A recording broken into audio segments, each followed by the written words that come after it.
নমস্কার। কবিতা পাঠের আসরে আমার স্বরচিত কবিতা। আজকের কবিতার নাম কবি এবং অকবি। আমি পারিনি হতে চাটুকার একবারও। কত মানুষই তো আমার কবিতা করে না পছন্দ, তবে কি আমি বন্ধ করে দেব আমার কবিতা লেখা?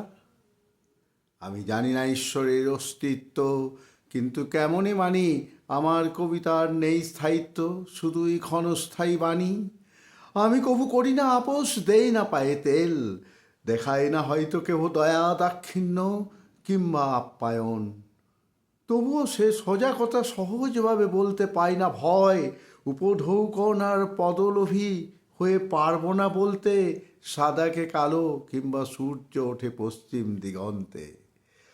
কবিতা নিয়ে আদিক্ষেতার সাহিত্য বাসর, জানি যৌবনে সবার হৃদয়ে পাতে আসর।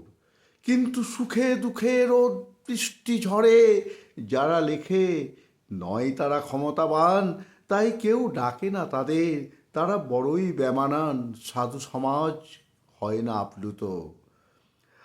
আমি দীপক চক্রবর্তী আবোল তাবোল যেমনই লিখি, করি না পরোয়া কাহারও। বুকের খাঁচা আমার বড় শক্ত, নয় যেন ভঙ্গুর। নিজেই লিখি, নিজেকেই দিই পুরস্কার। থাকি না বসে ঘন্টার পর ঘন্টা পেতে প্রশংসা। আমি জানি হৃদয় উজাড় করে লিখতে, কিন্তু শিখিনি হাত পেতে করুণা ভিক্ষা করতে।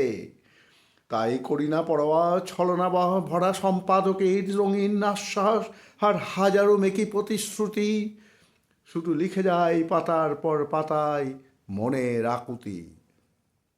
সবিনয়ে গুণীজনে চেয়ে ক্ষমা চাই শক্ত হাতে, মনের ক্ষোভে কবিতার ছন্দে গালি মারি থাপ্পড় সেই সব কবি যারা ক্ষমতা বলে বিকৃত করে কবিতার মাধুর্য আর লুটে নেয় অন্যায্য সম্পদ, কিন্তু ফিরিয়ে দেয় নিরবচ্ছিন্ন যন্ত্রণার ঘন দুর্যোগ।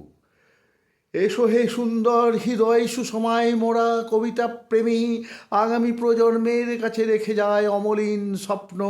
দূর করি অকবির ধার করা কবিতার জঙ্গল, সৃষ্টি সুখের নির্মল আনন্দে আগামী কবিতা বাসর উঠুক জেগে, সমাজ হোক সততার অবিনশ্বর। ধন্যবাদ।